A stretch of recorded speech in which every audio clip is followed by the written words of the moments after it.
फागुन की चली गई, चैत बैसाख जेठ आषाढ़ सावन भाद्र की सभी चौथ आई और यही कहकर चली गई।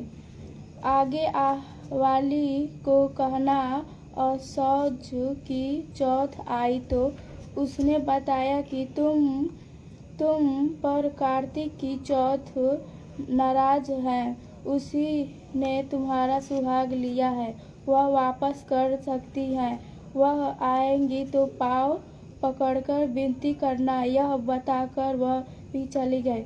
जब कार्तिक की चौथ आई तो वह गुस्से से बोली, भाइयों की प्यारी करवा ले, दिन में चांद उगाती करवा ले, व्रत खंड करने वाली करवा ले, भूखी करवा ले।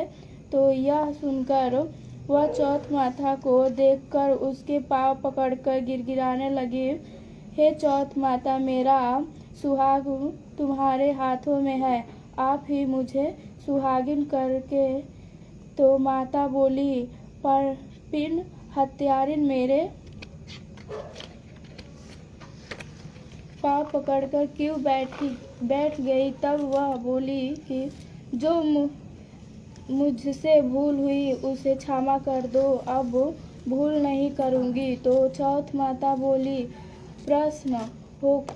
प्रसन्न होकर आँखों में काजल, नाखून से बिंदी और टीके से रोली लेकर छोटी उंगली से उसके आदमी पर छींटा दिया। तो वह उठकर बैठ गया और बोला कि आज मैं बहुत सोया। वह बोली कि क्या सोए, मुझे तो 12 महीने हो गए, अब जाकर चौथ माता ने मेरा सुहाग लौटाया। तब उसने कहा कि जल्द से माता का पूजन करो।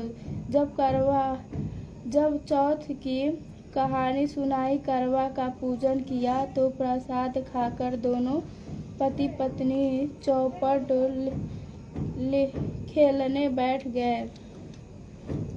नीचे से दासी आई, उसने उन दोनों को चौपट पासे से खेलने देखा तो उसने सासू जी को जाकर बताया। तब से सारे गांव में यह बात प्रसिद्ध हो गई।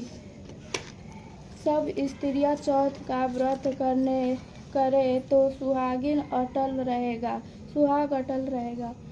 जिस तरह से साहूकार की बेटी का सुहाग दिया, उसी तरह से चौथ माता सबको सुहागिन रखे। यह करवा चौथ के उपास की सनातन महिमा है। दूसरा करवा चौथ व्रत का कथा। दूसरा